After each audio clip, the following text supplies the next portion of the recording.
Bonjour Adja, merci Bonjour. encore d'avoir répondu à notre invitation. Je rien. rappelle que vous êtes fondatrice de la marque Le Pagne de Sania.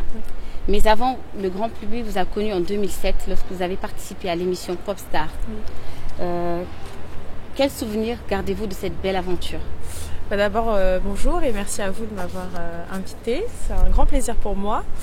Quel souvenir je garde de l'aventure? Alors ça fait plus de 10 ans, donc des souvenirs, des bons souvenirs. C'était une très très belle époque. J'ai pu faire de bonnes rencontres. Je me suis liée d'amitié avec certaines personnes qui sont toujours des amis aujourd'hui.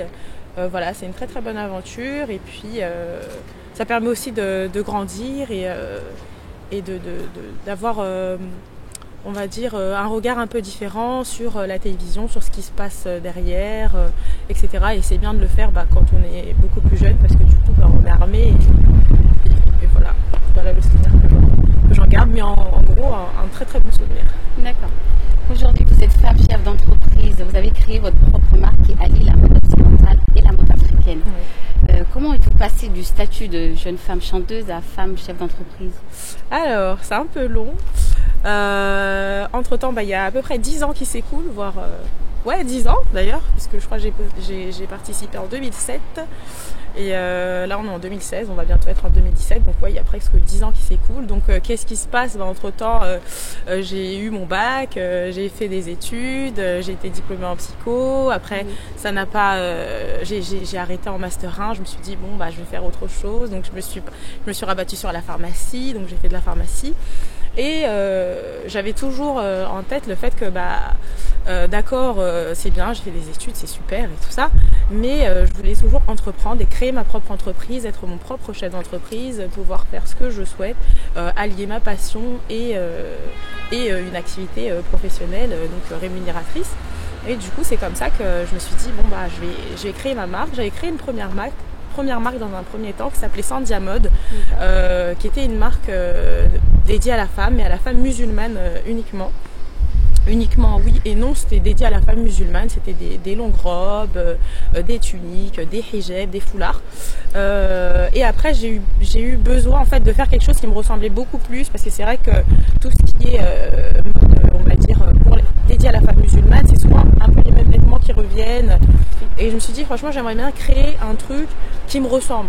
Et quelque chose qui me ressemble, c'est quelque chose qui est africain, qui est en même temps européen, qui est issu de la double culture. Donc c'est comme ça que le Pagne de Sania est né. C'est une marque, donc je m'appelle pas Sania, je m'appelle Adja. C'est une marque qui s'inspire donc de ma mère et du pagne qu'elle prenait pour me porter, parce que ma mère c'est elle qui s'appelle Sania. Et donc du coup je me suis dit pourquoi pas vraiment aller chercher en moi-même et créer une marque qui me ressemble et qui peut une marque qui peut rassembler les femmes, les enfants, les hommes, et voilà comment le Pagne de Sania est né. Parlons un peu de votre marque. Aujourd'hui, on assiste à de plus en plus de créations d'entreprises, notamment dans la mode. Les femmes ne sont pas en marge. Mais quelle est la différence en fait? Quelle est votre propre marque de fabrique? Alors qu'est-ce qui fait la différence? D'abord je suis contente, je suis très contente de voir que les femmes et notamment les femmes africaines commencent à se lancer de plus en plus et créer leur marque. Donc c'est quelque chose qui me réjouit, franchement ça fait vraiment plaisir de voir qu'on est beaucoup à entreprendre.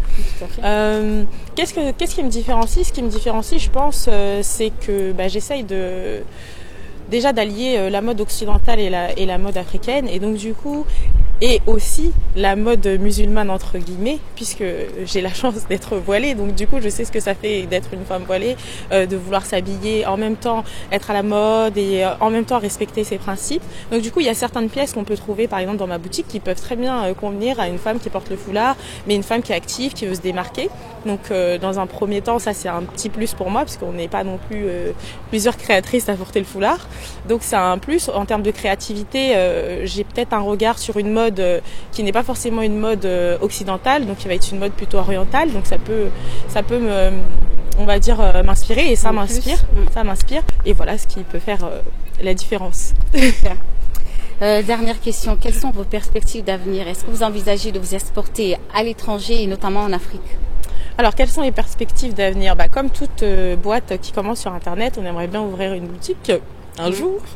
Et effectivement, oui, on aimerait bien retourner en Côte d'Ivoire, qui est mon pays d'origine, et donc retourner en Afrique. Le but étant de toute façon de la marque Le Pagne de Sagna, elle a un double but.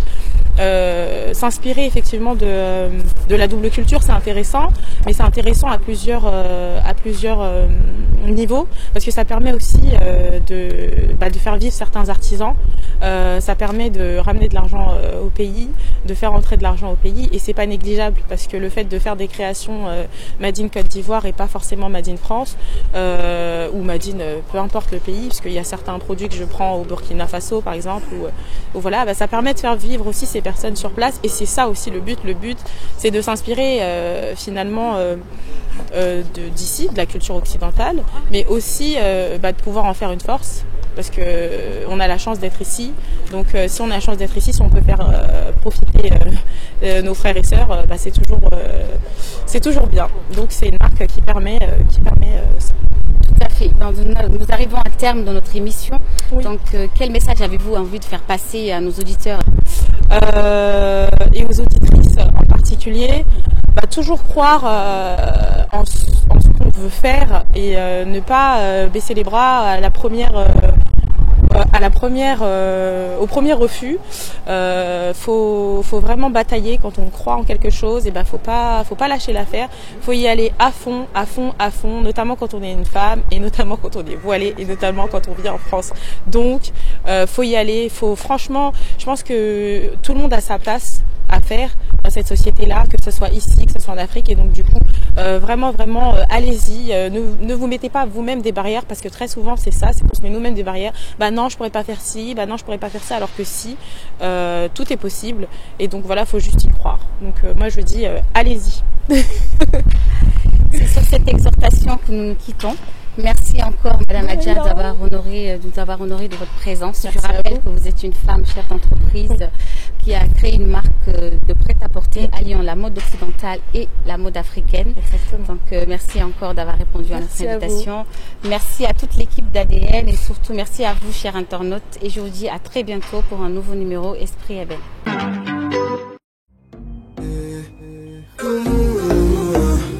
Sophie